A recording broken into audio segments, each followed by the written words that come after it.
पुणे महापौर कार्यालयाला धमकीचा मेल आलेला आहे। बॉम्ब न उडवण्याची धमकी या मेलमध्ये आली आहे।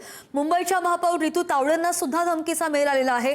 नागपूर आरएसएस मुख्यालयाला सुद्धा बॉम्ब न उडवण्याची धमकी आली आहे।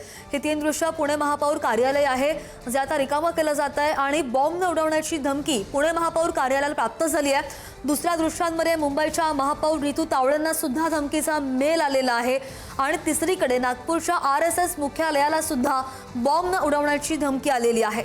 आजच्या दिवसभरात या तीन मोठ्या धमक्या आलेल्या आहेत। ईमेल प्राप्त झालेले आहेत महापौर कार्यालयांना, आरएसएस मुख्यालयाला सुद्धा नागपूरमध्ये, आणि या तीनही कार्यालयांना मुख्यालयांना बॉम्ब न उडवण्याची धमकी आलेली आहे। पहिल्या दृश्यांमध्ये आपण पुण्यामधून ही दृश्य पाहतोय। महापालिकेच्या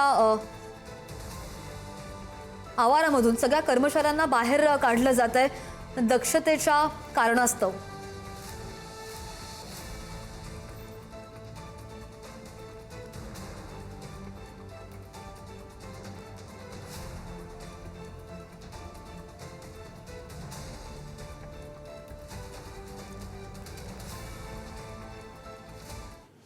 पुणे महापौर कार्यालयाला धमकीचा मेल आलेला आहे। पुणे महापौर कार्यालयाला बॉम्ब न उडवून देण्याची धमकी आली आहे। मेलमध्ये खलिस्तान आणि ऑपरेशन ब्लू स्टारचा उल्लेख आहे। महापौर कार्यालयातील कर्मचाऱ्यांना यामुळे बाहेर काढलेला आहे। नागपूर आरएसएस मुख्यालय आणि विधान भवनाला सुद्धा धमकी आली आहे। बॉम्ब न उडवून देण्याच्या धमकीनंतर सायबर आणि सुरक्षा यंत्रणा सतर्क झालेल्या आहेत, अलर्ट मोडवर आलेल्या आहेत। आज सकाळी 8:30 वाजता पुणे महानगरपालिकेला बॉम्बने उडवून देण्याचा ईमेल आलेला होता। त्यानंतर एक जी खळबळ उडाली होती।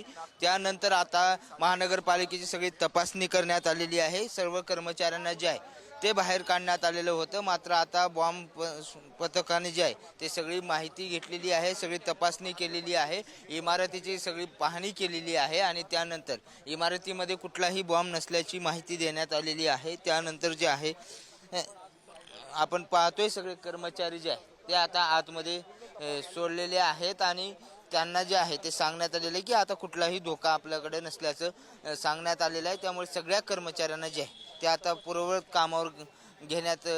कामावर रुजू होण्यास सांगण्यात आलेलं आहे। खरं तर पुढील आदेश येईपर्यंत हे सगळे कामकाज बंद ठेवण्यात आलेलं होतं। मात्र आता महापालिकेकडून जे आहे त्या सगळ्या सूचना कर्मचाऱ्यांना देण्यात आलेल्या आहेत।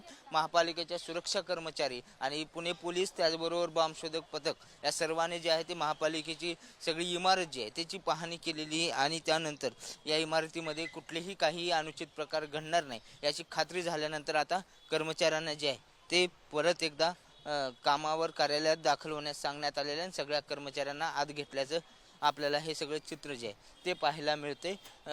नेमकं पोलीस आता या सगळ्या संदर्भात काय माहिती देतात ते पाहणं महत्त्वाचं आहे। मात्र या सगळ्या घटनेमुळे जे आहे ते गेले 2 तास जे आहे ते पुणे महानगरपालिकेच्या या सगळ्या परिसरामध्ये तणाव पाहायला मिळत होता। व्हिडिओ जर्नलिस्ट निखिल करंदीकरसह बालाजी पोद्दार, पुढारी न्यूज, पुणे। पोलीस कर्मचारी काही आतमध्ये आले तर त्यांनी आम्हाला विचारलं की इथे इन्फॉर्मेशन म्हणजे मेल्स वगैरे कुठं येतात काय, तर म्हणलं एवढं आम्हाला कल्पना नाही, तुम्ही आतमध्ये विचारा। पण त्यांनाही काही माहिती मिळाली नाही, पण ऑलरेडी त्यांच्याकडं काही माहिती त्यांना होती आणि त्यांना आम्ही विचारलं असतं काय इमर्जन्सी वगैरे असं काय आहे का, तर म्हणले की हो, सर्वांनी बाहेर थांबा। आम्हाला म्हणजे असं कळालेलं आहे की महापौर कार्यालयामध्ये मेल आलेला आहे की इथे बॉम्ब ठेवण्यात आलेला आहे। मग त्याची त्यांनी खबरदारी घेत सर्वांना बाहेर काढलं आणि माईकमध्ये अनाऊन्समेंट करून जे काही कर्मचारी आतमध्ये जे काही कामकाज चालू होतं, 9:30 वाजल्यापासून कामकाज चालू होतं, तर ते सर्वांना बाहेर काढण्यात आलं। बाहेर तर सुरक्षित सगळे आलेले आहेत। थोडंसं भीतीचं वातावरण असणारच, कारण मेल आलं हे तर मला अधिकाऱ्यांनीच सांगितलं। पोलीस कर्मचारी होते, मोठे अधिकारी असतील कोणी, त्यांनी सांगितलं होतं। मग थोडीशी भीती मनामध्ये आलीच, नाही असं नाही। हो, आता कार्यालय बंदच आहे, आतमध्ये शोध मोहीम चालू आहे। मग आता कधी आदेश येतील त्याप्रमाणे आम्ही बघू।